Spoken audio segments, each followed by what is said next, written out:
মাধ্যমিক স্টুডেন্টদের টেক্সট বই হচ্ছিল এটি, এবং টেক্সট বইয়ের যে প্রথম চ্যাপ্টারটি সেটা হচ্ছিল ফাদার্স হেল্প, রাইট। এই ফাদার্স হেল্প টেক্সটটি আজ আমরা পড়ছি। ইতিমধ্যেই আমরা কিন্তু দুটো ভিডিওতে আমরা ফাদার্স হেল্পের ইউনিট 1টা করেছি। প্রথম ভিডিওতে ইউনিট 1-এর সমস্ত কম্প্রিহেনশন আমাদের করা হয়ে গেছে।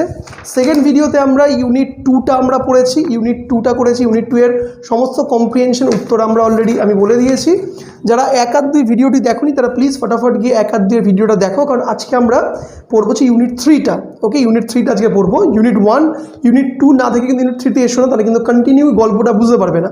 ওকে, ইউনিট 1 করো, ইউনিট 2 করো, তারপর ইউনিট 3তে আসো। আজকে এটা করবো ইউনিট 3টা আমরা পুরো, মানে এই ইউনিট 3টা এখান থেকে শুরু হয়েছে, তারপর একটা পেজ রয়েছে, তারপর রয়েছে হচ্ছিল ইউনিট 3 এই পুরো পেজটা, মানে এক পাতার থেকে একটু বেশি। ইউনিট 3টা পুরো পড়বো। পড়ার পর ইউনিট 3 যে কম্প্রিহেনশন রয়েছে, কম্প্রিহেনশন 7, 8, 9, তারপরে রয়েছে আমাদের 10, 11, মানে গ্রামারের আগে পর্যন্ত আমরা পুরোটা রাইটিংয়ের আগে পর্যন্ত আমরা টেক্সট অ্যান্ড গ্রামারটা পুরো উত্তর তোমাদের বলে দেবো। তাই ভালো করে টেক্সটটা বুঝবো। টেক্সটটা বোঝার পর আমরা এই কম্প্রিহেনশনগুলো আমরা কিন্তু ফটাফট একদম উত্তরগুলো খাতায় লিখে নেবো। তো একদম ঝটপট বইটা বের করে ফেলো, ভিডিওটা পজ করে বইটা বের করে তা একদম মানে পড়তে বসে পড়ো। ওকে, চলো শুরু করছি আজকের আমরা ক্লাসটি। একদম প্রথম পেজ থেকে আস্তে আস্তে আমি একদম বাংলাগুলো বঙ্গানুবাদগুলো পড়িয়ে দিচ্ছি, মন দিয়ে শোনো, তারপরে কন্টিনিউ করবো আমরা। ওকে, চলো। কি আছে? As he entered the school gate an idea occurred to him. যখন সে স্কুলের গেটে ঢুকলো, মানে যখন সেটা হচ্ছে স্বামীনাথন, তার মাথায় একটা ভাবনা বা আইডিয়া এলো। He would deliver the letter to the headmaster at the end of the day.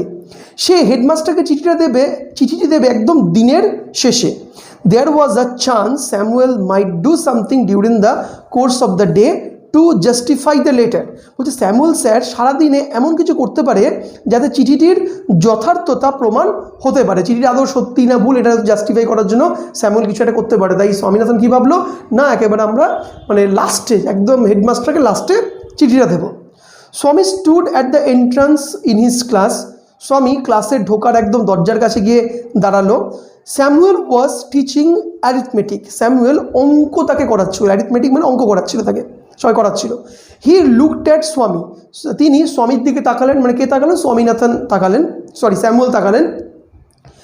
স্বামী hope Samuel would scold him severely. Swami ভাবলো এবার স্যামুয়েল স্যার তাকে দারুণ মানে বকাবকি করবে, মানে তার মাথায় কি, সে তো বাবাকে বানিয়ে বলেছে, সে চাইছে ব্যাপারটা যেন মিলে যায়, মানে স্যামুয়েল সত্যি বকাবকি করুক, তাহলে ব্যাপারটা মিলে যায়, সত্যি আমাকে বকে। মানে তার যে সে আগের ইউনিটে পড়েছিল যে মাথা মন করে ঘুরছিল, দুশ্চিন্তা করছিল, তার বিবেকের দংশন হচ্ছিল, সেগুলো থেকে যেন বেরিয়ে আসে। Okay, you are half an hour late Samuel said. তুমি আধ ঘন্টা দেরি করেছো, স্যামুয়েল স্যার বলে উঠলো। ওকে, আচ্ছা এই পেজটা হয়ে গেল, পরের page. Okay, I have a headache sir, Swami said. আমার মাথা যন্ত্রণা হচ্ছে স্যার, স্বামী বলল। Then why did you come at all? তুমি তাহলে স্কুলে কেন এলে কেন? That was an unexpected question from Samuel. মানে স্যামুয়েলের স্যারের কাছ থেকে একটা সম্পূর্ণ অপ্রত্যাশিত প্রশ্ন এটা একটা। Okay, Swami said, my father said I should not miss school sir. Swami কী বললো? আমার বাবা বলেন স্যার যে আমার স্কুল কখনোই কামাই করা উচিত নয়। Samuel looked impressed.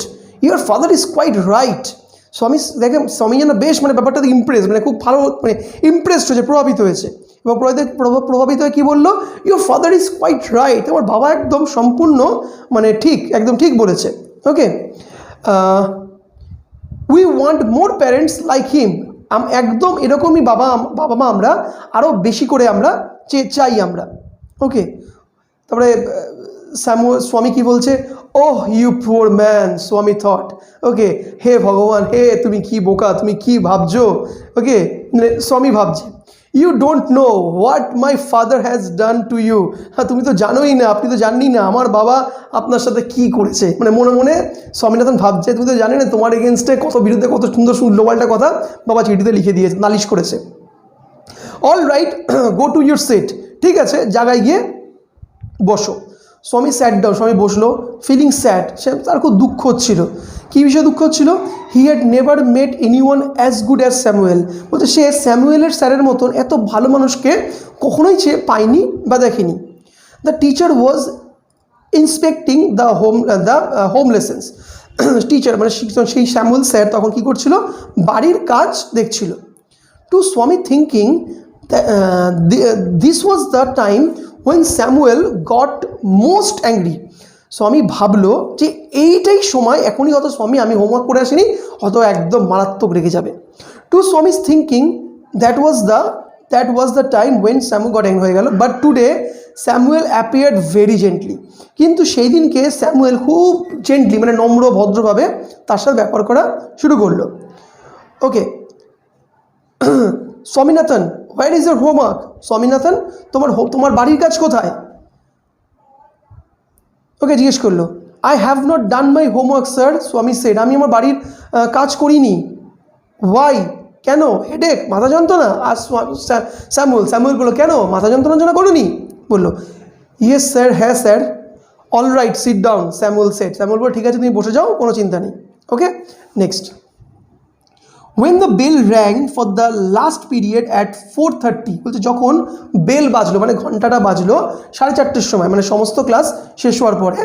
ওকে, স্বামী picked up his books and ran to the headmaster room. স্বামী তার বইপত্রগুলো গুছিয়ে নিল এবং দৌড় হেডমাস্টারের রুমে চলে গেল ওকে চিঠিটা দেওয়ার জন্য। He found the room lock, সে দেখলো দরজাটি তো লক, তালা মারা আছে। The peon told him the headmaster had gone on a week's leave. যে পিয়ন, যখন যে পিয়ন ছিল তাকে বলল হেডমাস্টার 1 সপ্তাহের জন্য ছুটিতে গেছে। Swaminathan ran away from the place, Swaminathan সেখান থেকে দৌড়ে চলে গেল, পালিয়ে গেল সেখান থেকে। বাট দ্য হেডমাস্টার চলে গেল সেখান থেকে। As soon as he entered home with the letter, father said, যখনই সে বাড়িতে ঢুকলো তার বাবা তাকে জিজ্ঞেস করলো, বললো, I knew you would not deliver it. আমি জানতাম তুমি চিঠিটি দেবে না। But headmaster is on leave, কিন্তু হেডমাস্টার তো ছুটিতে আছে। স্বামী বলল। Father snatch the letter, snatch মানে কি ছিনিয়ে নেওয়া, ঠিক আছে, ছিনিয়ে নিল। Snatch the letter away from Swami and tore it up, এবং সেটিকে ছিঁড়ে ফেললো। ওকে, টোর মানে ছিঁড়ে ফেলা, টর্ন, ছিঁড়ে ফেলো চিঠিটি। Okay, don't ever come to me, কখনো আমার কাছে আসবে না, ফর হেল্প, আমার সাহায্যের জন্য। ইফ স্বামী স্কোল্ড ইউ অ্যাগেন, স্বামী যদি তোমাকে আবার বকাবকি করে। You deserve your Samuel, he said, তুমি একদম স্যামুয়েলের মতো স্যারেরই যোগ্য, তুমি স্টুডেন্ট তুমি, হি সেড, বাবা বললো, প্রাপ্য তুমি। ওকে, বাবা রেগে গিয়ে বললো ও চিঠিটা ছিঁড়ে ফেললো। ওকে, বোঝা গেল? এই মোটামুটি আমাদের ইউনিট 3টা আমরা পুরোপুরি শেষ করলাম। এবার আমরা যেটা আমরা করবো ইউনিট 3-র যেই ওয়ার্ডসগুলো রয়েছে, যেই ওয়ার্ডসগুলো তো একটু খটোমটো ওয়ার্ড, জানতে হয়তো বুঝতে অসুবিধা হবে, ওয়ার্ড মিনিংগুলো বলবো, এটা ফটোফট শুনে নাও।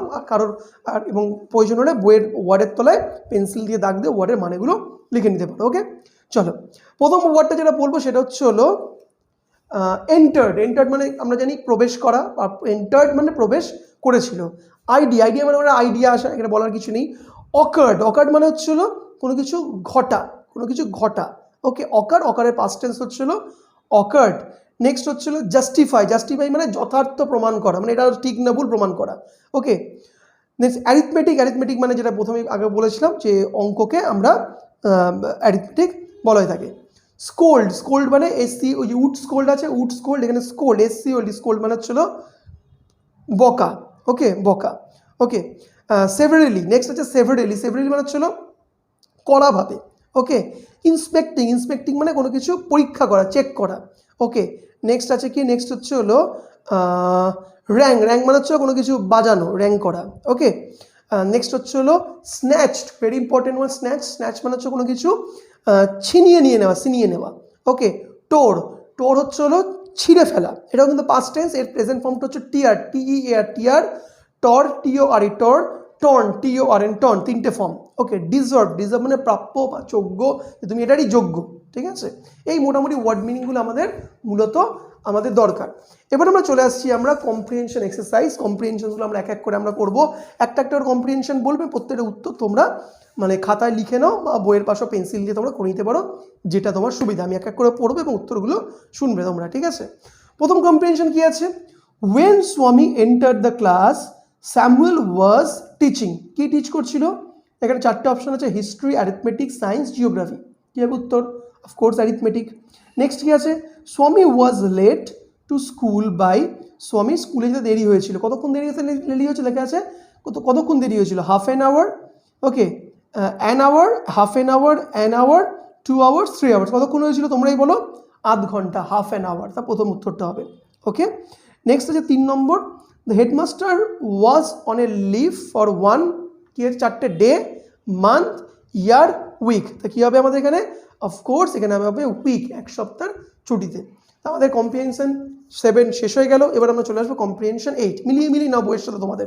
ওকে, কম্প্রিহেনশন 8। এবার দেখো 8টা হচ্ছিল ভেরি ইজি। 8 হচ্ছে complete the following sentences with information from the text.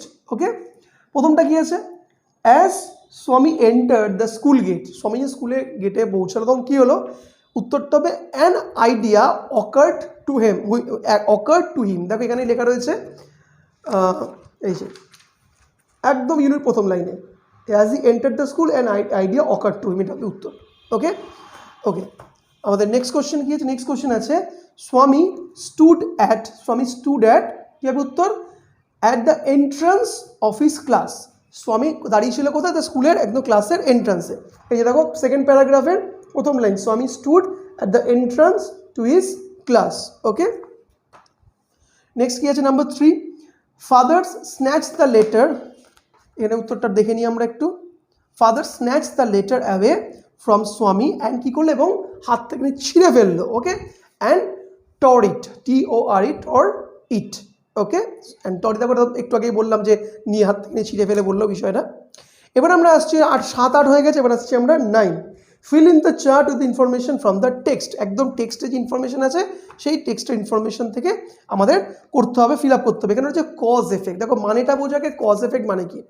Cause মানে হচ্ছিল কারণ, আর এফেক্ট মানে হচ্ছে তার ফলাফল।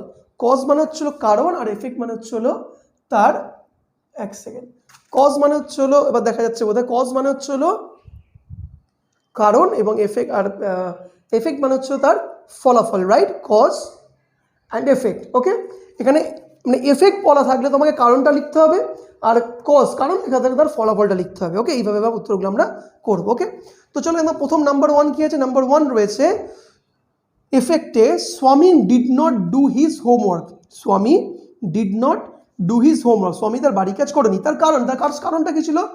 Swaminathan had a headache, Swaminathan had a headache, স্বামীনাথনের মাথায় যন্ত্রণা হচ্ছিল।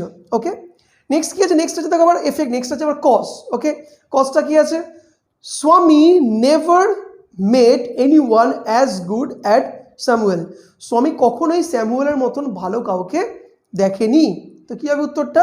উত্তরটা হচ্ছিল স্বামী স্যাট ডাউন, ফিলিং সরি, স্বামী দুঃখিত হয়ে বসে পড়ল তার ফল হিসেবে। ওকে, তার ফল হিসেবে উত্তরটা ঢুকে নাও। ওকে, নেক্সট আছে হচ্ছিল আবার এফেক্ট। এফেক্টটি কী আছে? Swami could not deliver the letter, cause কী কারণে ডেলিভার করতে পারেনি? ওই যে তার হেডমাস্টার ছিল না। কারণটা, the headmaster had gone on a week's leave, headmaster had gone on a week's leave, headmaster 1 সপ্তাহের জন্য ছুটিতে গেছিলেন। এ হয়ে গেল আমাদের কম্প্রিহেনশন 9। এবার পেজটা উল্টে ফেলো, পেজটা উল্টে এবার আমাদের চলে আসবো 10। 10-এ আমাদের 10 আর 11 রয়েছে গ্রামার, 10 আর 11 রয়েছে আমাদের গ্রামার। ওকে, খুব ইজি গ্রামার, বলে দিচ্ছি উত্তরগুলো কী আছে। Choose the correct alternative, choose the correct alternative. Okay, choose the correct alternative to complete the following sentence, এই সেন্টেন্সটা শেষ করার জন্য, নিচে বাক্যগুলি সম্পূর্ণ করার জন্য সঠিক যে অল্টারনেটিভ বিকল্পটি তুমি ভাবো। ওকে, দেখো ব্র্যাকেটের মধ্যে দেওয়া রয়েছে এখানে উত্তরগুলো কোনটা এখানে হবে। ওকে, দেখো Rina took the bus to school everyday, Rina bus নেয়। ওকে, রিনা বাস ধরে প্রতিদিন স্কুলে যাওয়ার জন্য, এভরিডে। এবার এটা কোন টেন্স সবার আগে বুঝতে হবে? গ্রামার। এটা যখন এভরিডে যেই মুহূর্তে বলছে, এভরিডে হয়ে গেলে ওটা হয়ে গেল হচ্ছে আমাদের প্রেজেন্ট ইনডিফিনাইট। দেখো টেন্সের আমার একটা ভিডিও রয়েছে, টেন্সের ভিডিওটা দেখতে পারেন, প্রয়োজনে ডিসক্রিপশনে টেন্সের ভিডিওটা দিয়ে দেবো। ঠিক আছে, টেন্সের ভিডিওটা তোমরা দেখতে পারো প্লে লিস্টে গিয়েও, টেন্সের ভিডিওতে এগুলো লেখা রয়েছে। ওকে, তা প্রেজেন্ট ইনডিফিনাইটে যখন subject third person singular number হবে, নাম হচ্ছিল থার্ড পার্সন সিঙ্গুলার নাম্বার, তখন ভার্বের সঙ্গে এস বা ইয়েস যুক্ত হয়। তা রিনা টেক হবে না, রিনা টুক মানে পাস্ট টেন্স হবে না, উত্তরটা হবে Rina takes, Rina takes. Okay, number 2, last Monday while we dash, ড্যাশের মধ্যে রয়েছে ছিল was watching, have been watching, were watching the television, the electricity went off, electricity চলে গিয়েছিল। তা কী হবে, গত রোববার যখন আমরা ওয়াইল, এবার ওয়াইল মানেই হচ্ছে কন্টিনিউয়াস, মাথায় রাখবে। ওয়াইল উই ওয়ার ওয়াচিং, আমরা যখন দেখছিলাম কোনো টেলিভিশন ম্যাচটা, তখন ইলেকট্রিসিটি চলে গেছিল। তো উত্তরটা কী হবে, last Monday while we were watching the television comma the electricity went off, right? এটা হচ্ছে আমাদের সেকেন্ডের উত্তর, তারপরে were watching. Next number 3, by the time tomorrow, by this time tomorrow they dash will have left, will have leave, will had left, কোনটা হবে? by this time tomorrow, tomorrow মানে আগামীকাল, তা আগামীকাল মানে হবে অবশ্যই এটা ফিউচার, তা কী হবে হচ্ছিল will have left। এবার দেখো উইলের, এটা হচ্ছে ফিউচার পারফেক্টে হলো উইল হ্যাভ লেফট, কারণ রুলটা হচ্ছে সাবজেক্টসের পরে উইল বসবে বা শ্যাল বসবে, তারপরে হ্যাভ বসবে, ভার্বের থার্ড ফর্ম বসবে। এবার এখানে দেখো ফিউচারে তো হ্যাড বসে না, তো লাস্টের যে উইল হ্যাড লেফট সেটা হবে না, উইল হ্যাভ লিভ মানে ভার্বের থার্ড ফর্ম হবে, তাই লিভ হবে না, তাহলে একটাই পড়ে রইলো উইল হ্যাভ লেফট হলো। ওকে, এটা হচ্ছে টেন্সের রুল, এগুলো টেন্সটা না জানলে কিন্তু এগুলো কিন্তু মানে উত্তরগুলো বলে দিল, প্র্যাকটিক্যালি রিলেট হয়তো তুমি করতে পারবে না, তার জন্য আমার বেস্ট সাজেশন আমার টেন্সের ভিডিওটা কি অবশ্যই তোমরা দেখো। এ হয়ে গেল আমাদের কম্প্রিহেনশন 10। ওকে, গ্রামার। এবার আমরা চলে আসছি 11। কি বলেছি 11-এ? fill in the blanks with appropriate article and preposition, article and প্রেপোজিশনের শূন্যস্থানগুলি পূরণ করো। ওকে, কি আছে প্রথমটা আরিফা, এখানে আমাদের রয়েছে একটা দুটো তিনটে চারটে। Okay, Arifa the younger dash the two girls, okay dash the two girls has just cracked IIT while dash other one is dash engineer dash a mutual company। ওকে, তো বাংলাটা হচ্ছিল আরিফা, আরিফাটা মেয়ের নাম, যে দুই মেয়ের মধ্যে ছোট, দ্য ইয়াঙ্গার দুই মেয়ের মধ্যে, দুই মেয়ে দুটির মধ্যে। এর ইংলিশ কি? আর্টিকেল প্রেপোজিশনসের এর ইংলিশ কি? এর হচ্ছিল অফ, তাহলে প্রথমটা কি হবে? অফ। ওকে, তা Arifa the younger of the two girls, okay, has just cracked IIT পরীক্ষা জাস্ট পাস করেছে বা ক্র্যাক করেছে। ওকে, কমা ওয়াইল যখন, ওকে ওয়াইল, ওকে ওয়াইল তারপর হচ্ছে হলো ড্যাশ ওল্ডার ওয়ান ইজ, যখন while the older one is, while তারপর হচ্ছে দ্য, ওকে যখন IIT পাস করে তখন বড় মানে বড়টি, যে বড় মেয়েটি, ওল্ডার মানে বড় মেয়েটি, নির্দিষ্ট কোনো কিছু করলে তখন আমরা কী বসাই? আমরা দা বসিয়ে থাকি। ওকে, ওকে ইজ ড্যাশ ইঞ্জিনিয়ার, তারপরে ইজ ইঞ্জিনিয়ার আগে আমরা জানি আমরা অ্যান বসাই, আমরা হচ্ছিল আর্টিকেলসের রুল EIOU ভাল থাকলে অ্যান হবে, তা কী হবে? An engineer. Okay dash a manufacturing company, একটি ম্যানুফ্যাকচারিং মানে যেখানে বহুজাতিক সংস্থার ইঞ্জিনিয়ার, এখানে ড্যাশের জায়গায় কী হবে? এখানে ড্যাশের জায়গায় হবে হচ্ছিল ইন এ মাল্টিন্যাশনালস কোম্পানি মানে বহুজাতিক সংস্থা, মাল্টিন্যাশনাল, এখানে হবে ইন মানে মধ্যে, একটি মাল্টিন্যাশনাল বহুজাতিক সংস্থা কোম্পানির মধ্যে, এখানে ইন হলো। তার উত্তরগুলো কী হলো? প্রথমটা আমরা অফ পেলাম, তারপরেরটা আমরা হচ্ছে হলো দা পেলাম, তারপরেরটা আমরা অ্যান পেলাম, লাস্টেরটা আমরা ইন পেলাম, রাইট? ফটাফট বসিয়ে নাও। এই হলো আমাদের মোটামুটি মানে ক্লাস 11 পর্যন্ত আমাদের শেষ হয়ে গেল। ওকে, উত্তরগুলো ঢুকে নাও। তো এবার রাইটিংগুলো যেগুলো রয়েছে, দেখো রাইটিংগুলো আমি আলাদা রাইটিংয়ের ক্লাস করাবো, এই প্রত্যেকটা টেক্সচুয়াল রাইটিংয়ের আলাদা আমি ধরে ধরে রাইটিংয়ের আমি ক্লাস করাবো, মাধ্যমিকের রাইটিংয়ের ক্লাস করাবো, সেই নিয়ে কোনো চিন্তা নেই। আগে টেক্সট পার্টটা আমরা ফটাফট শেষ করি, দেখো বছরে অনেকগুলো দিন বেরিয়ে গেছে, সামনে বছর এই টাইমে তোমরা মাধ্যমিক অলরেডি দেওয়াও তোমাদের হয়ে যাবে। তো এই যে তিনটে ভিডিও দেখলে, যে ফাদার্স হেল্পের যে তিনটে পার্টে ভালো করে পজ করে করে বোঝো, বা মাঝে মাঝে অ্যাটলিস্ট মাঝে মাঝেই রিপিট করে বঙ্গানুবাদটা শুনবে, যেটা তোমাদের পড়ে পড়ে বুঝিয়ে দিলাম। এতে কি হবে? গল্পটা তোমরা ভুলবে না। এটা আমাদের টোটাল দেখো এখানে 8খানা গল্প রয়েছে আমাদের, মানে গল্প এবং কবিতা মিলিয়ে আমাদের 8টা রয়েছে। আমি এবার সিলেবাসটা একবার তোমার বের করে দেখি একবার আমাদের। প্রথমে ফাদার সেলফ হয়ে গেল, নেক্সট ক্লাসে আমরা কী পড়বো? নেক্সট ক্লাসে আমরা ফেবেলটা পড়বো। ফেবেলটা একদিনে হয়ে যাবে, এটা শুধু কবিতা রয়েছে। The passing away of Papu, এটা ভেরি ইম্পর্টেন্ট, এটাও কিন্তু 2-3টে ইউনিট রয়েছে, এটাও করতে হবে। My own true family, it is also very মানে ইন্টারেস্টিং, সুন্দর একটা কবিতা। ওকে, আবার রানওয়ে কাইট, এটাও কিন্তু খুব গুরুত্বপূর্ণ। Sea fever, cat, okay, the snail, এই আটখানা যে আমাদের গল্প আর কবিতা মিলিয়ে প্রত্যেকটা আমরা কিন্তু ব্যাক টু ব্যাক ক্লাসেসগুলো করবো। তাই তারপরে আমরা টেক্সটটা শেষ হয়ে যাওয়ার পর আমরা গ্রামার, রাইটিং, আনসিন, ওকে, আমরা সব ধরে ধরে করবো, রেফারেন্স বই পর্যন্ত আমরা করব। তাই নেক্সট 1 বছর কিন্তু তোমাদেরকে পড়াবো আমি ঘরে বসে, একদম টেক্সট, গ্রামার, রাইটিং একদম বিনামূল্যে পড়ে নাও, কোনো পয়সা লাগবে না। শুধু একটাই আমার গুরুদক্ষিণে, সেটা হচ্ছে পরীক্ষায় ভালো নাম্বার পেতে হবে, অ্যাটলিস্ট 80% 90% মার্কস তো পেতেই হবে। আর the way I will teach you up, surely you can score very good marks, সেই নিয়ে কিন্তু কোনো চিন্তা করার কারণ নেই। তাই এগুলো দেখো। আর যেটা করো, অন্যান্য বন্ধুরা যারা রয়েছে, যারা মানে হয়তো যাদের সমস্যা আছে, তাদেরকে চ্যানেলটির লিঙ্কটা পাঠিয়ে দাও, দিয়ে তাদেরকেও বলো চ্যানেলটি ফলো করতে, তাতে তোমারও উপকার হবে, তারও উপকার হবে, আমারও একটু উপকার হবে। দেখা হবে বড় ইন্টারেস্টিং টপিকে, ততক্ষণ good bye and see you once again.